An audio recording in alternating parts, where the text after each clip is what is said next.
Un rapport de la Cour des comptes accable certaines sociétés d'État. C'est le rapport sur le budget 2022, 2021, 2022 qui a été exécuté. Le rapport présenté en septembre 2024, mais dont les conséquences vont impliquer beaucoup plus d'actions à partir de 2025, 2026, en allant peut-être.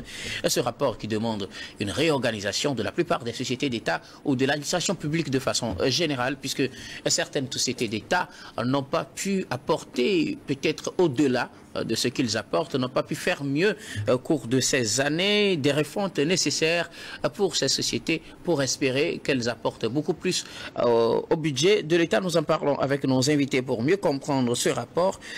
Oui, évidemment, c'est dans les règles de l'art, hein, la Cour des comptes qui étudie l'exécution des budgets de l'État. Aujourd'hui, il faut reconnaître que nous sommes au Togo dans un budget programme. Et donc, les fonds alloués sont destinés aux projets, aux programmes que les ministères présentent au ministère des Finances ou au Trésor public. Et donc, c'est sur cette base-là que les fonds sont alloués. Et je crois que ce que dit ce rapport sur l'exécution du budget 2022, c'est qu'il y a des manquements. Et par rapport au budget 2021, qui était sorti une année plus tôt, il y avait des recommandations. C'est là où la Cour des comptes dit on a fait des recommandations, mais toutes les recommandations n'ont pas été mises en vigueur.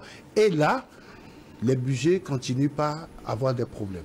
Je prends un exemple très simple. C'est par exemple quand la Cour dit qu'il y a le dépassement du budget du personnel dans le budget 2022. Ça veut dire quoi? Ça veut dire que il y a un programme qui doit être effectué par un ministère, et là, on constate que par rapport à ce projet-là, le personnel a été payé parfois 220% de plus. Comment ça peut s'expliquer? Et donc, la Cour des comptes demande à chaque ministère, à chaque entité de l'État d'expliquer ce qui peut se passer pour que le budget du personnel, un budget est alloué lorsqu'on a un personnel qui doit travailler, un budget est là, mais comment ça se fait que ce budget-là a un dépassement? De l'autre côté, il y a des projets qui ont été entamés, mais qui n'ont jamais eu de fin. Alors, la Cour des comptes demande des comptes, évidemment, que des comptes soient faits.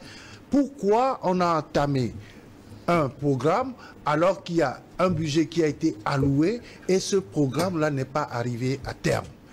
Et il y a des situations aussi où des fonds sont alloués, mais les programmes n'ont jamais été entamés. Et je crois que c'est par rapport à toutes ces situations-là que la Cour des comptes dit qu'il y a des manquements graves et qu'elle a fait des recommandations pour que, au niveau de chaque ministère, que les budgets programmes soient véritablement exécutés. Je vous lis ça rapidement. L'ARCOP qui est la structure qui s'occupe des marchés publics, a sorti un rapport et a présenté les grandes lignes de ce rapport la semaine dernière. Il y a des journaux qui ont relayé ça. L'ARCOP, c'est la structure qui s'occupe de la gestion des marchés publics. Et le rapport que l'ARCOP a présenté, en tout cas, les briques du rapport que l'ARCOP a présenté, puisque le rapport lui-même, ils l'ont mis sur le boisseau. Les articles qui sont sortis, voici ce que l'ARCOP dit. Gestion des marchés publics. l'ARCOP tire la sonnette d'alarme sur des cas de corruption. Je vais vous lire des passages de ce rapport avant de revenir sur le truc de... L'ARCOP tire la sonnette d'alarme sur des cas de corruption. Quand on tire la sonnette d'alarme, c'est que c'est grave. Le dit rapport a relevé plusieurs cas de corruption. Écoutez très bien ce passage. Le dit rapport a relevé plusieurs cas de corruption, notamment des pratiques de collusion entre soumissionnaires afin d'établir les prix des offres à des niveaux artificiels et non concurrentiels. Le fractionnement des marchés, le recours à la surfacturation ou à la fausse facturation, l'influence sur les évaluations des offres et les décisions d'attribution, les déclarations mensongères ou la fourniture des attestations de qualification technique ou financement délibérément inexact, la participation pendant l'exécution des marchés à des actes ou des pratiques frauduleuses préjudiciables aux intérêts de l'autorité contractante, susceptibles d'affecter la qualité des prestations ou leur prix, ainsi que la garantie dont bénéficie l'autorité contractante.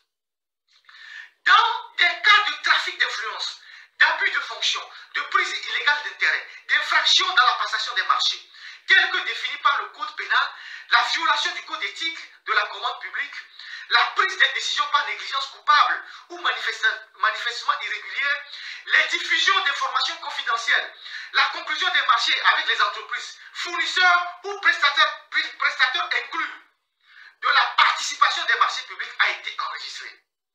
Ce rapport est donc le fruit des investigations et enquêtes menées par la direction des investigations et enquêtes de l'ARCOP effectuées sur l'ensemble du territoire dans la quasi-totalité des communes.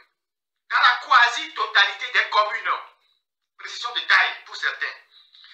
La corruption, rappelle l'ARCOP, est un véritable frein au développement économique du Togo. Elle engendre des pertes financières énormes, considérables, et pénalise les entreprises les plus sérieuses. La corruption entrave la croissance économique en freinant les investissements, en réduisant la productivité, en augmentant le coût de l'activité économique. La corruption décourage les investisseurs étrangers nationaux, ce qui entraîne une baisse de l'activité économique, de l'emploi. La corruption exacerbe les inégalités et réduit les investissements privés au détriment des opportunités d'emploi des économies, a souligné le directeur général de l'ARCOP, M. Mourou Touré. Voilà tout ce qui a été dit ici là. Tout ce qui est dit dans ce rapport-là. Le rapport même est mis sous le boisseau pour le moment. Mais tout ce que je viens de lire là, j'ai toujours dit ça ici, non? J'ai toujours dit ça ici, non? J'ai toujours soulevé ça ici. Donc, l'autorité même, l'ARCOP, c'est un rapport de l'ARCOP qui dit que dans la passation des marchés au Togo, la corruption est le sport national. Alors, quand un démembrement, un service aussi stratégique de l'État parle de ça, la suite c'est quoi? S'il y a une justice normale dans le pays, la justice se saisit de ce rapport et poursuit les auteurs qui ont été identifiés dans ce rapport. Mais rien. Vous savez, le Togo n'est pas un pays normal. Comment les choses se passent dans l'administration togolaise? Les gens qui sont dans l'administration, les ministres, tout ça, ils savent les projets qui viennent. C'est eux qui signent les documents. Donc, ils créent des sociétés écrans. Ils demandent à un neveu, bon, il y a un grand chantier, il y a un grand financement pour les pistes rurales qui arrivent de nos partenaires de l'Union européenne, ou bien de Qatar, ou bien de l'Arabie Saoudite. Donc, ils demandent à un neveu, il crée une société dans un de ses neveux, ou bien de ses cousins, tout ça. Il met le cousin devant. Et dès que le financement arrive, il dit au cousin de venir postuler, appel d'offres. Et ils font tout pour donner, pour sélectionner le cousin, pour que lui aussi, il ait une part du gâteau. Le jour où ce projet de piste rurale finit, le cousin laisse cette entreprise. Si c'est demain, c'est l'électricité qui arrive, ils vont créer encore une autre entreprise. Le ministre va faire en sorte que son cousin obtienne encore un marché. C'est comme ça que les fonds disparaissent dans notre pays. Et donc, pour ce financement qui arrive, c'est la bagarre dans les instances de décision, les ministères et tout ça. Il y avait déjà des études qui étaient avancées, il y avait des coordonnateurs de projets qui eux aussi se sucraient. Des gens ont tout fait pour loger le siège des projets dans des maisons de leurs proches. Vous voyez, quand je parle de la corruption, c'est tout ça qui rentre en jeu. Comment se fait-il qu'on a un État, l'État des infrastructures?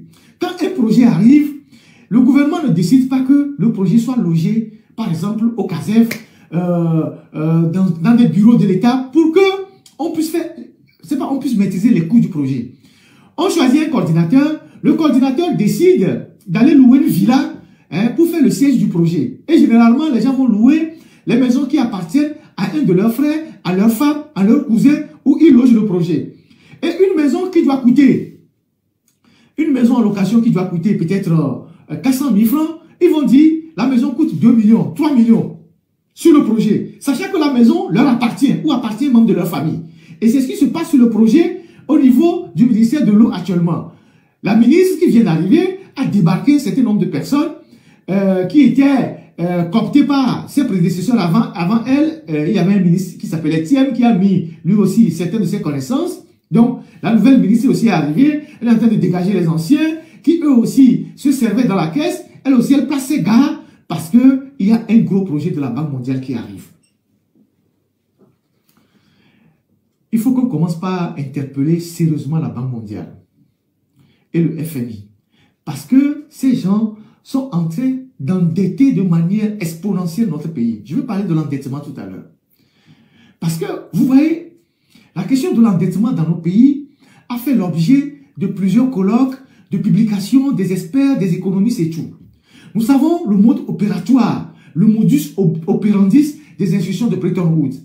On amène l'argent, on invente des projets, et puis après une grande partie de l'argent repart, et vous avez des chefs de projet qui se sucrent, et puis à la fin, les bénéficiaires, les vrais bénéficiaires n'ont pas besoin, ne reçoivent pas grand-chose.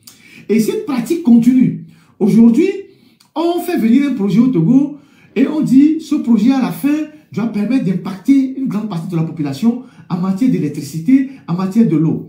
Mais, vous allez voir ceux qui gèrent le projet, ils vont s'octroyer de gros salaires, ils vont acheter des voitures, ils seront dans les avions classe affaires, ils vont acheter des ordinateurs, ils vont aller à des séminaires de renforcement de capacité à Palimé, ils vont négocier avec le propriétaire de l'hôtel. Les chambres qui se louent à 20 000, ils vont le louer à 100 000, après ils vont se partager les commissions. Là, même où ils ont logé le projet, ils vont prendre une villa d'une de leurs femmes, d'une de leurs cousines et tout ça, ils vont augmenter le prix de loyer et à la fin, 40 voire 60% des fonds du projet prennent des chemins obscurs, sinon les routes de la corruption, et il ne reste peut-être que 40% pour exécuter le projet.